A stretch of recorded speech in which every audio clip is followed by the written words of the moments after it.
নমস্কার বন্ধুরা, চলে এলাম মুখ তেতো করতে একটা রেসিপি নিয়ে। যদিও এর অনেক গুণাগুণ আছে, এই ভিডিওটা একটা ভাইয়ের রিকোয়েস্টের ভিডিও, তাহলে দেখে নিন কেমন হয়েছে। এখানে আমি করলা নিয়েছি, আর করলাগুলোকে আমি সিদ্ধ করে নেবো হালকা করে। এর মধ্যে দিয়ে দেবো অল্প করে চিনি, কারণ সবুজ কালারটা রাখার জন্য। এখানে আমি কুচি নিয়েছি পেঁয়াজ কুচি, ধনেপাতা, কাঁচা লঙ্কা আর পেঁয়াজ কলি।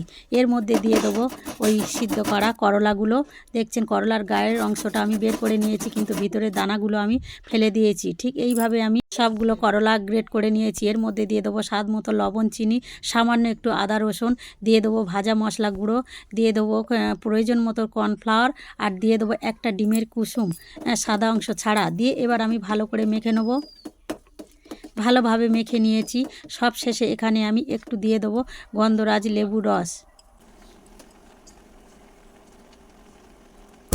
দিয়ে আর একবার ভালো করে মেখে নেবো। এদিকে কড়াইতে আমি তেল গরম করেছি, আর এর মধ্যে আমি বড়াগুলো শেপ দিয়ে দেবো সবগুলো কড়ার মধ্যে।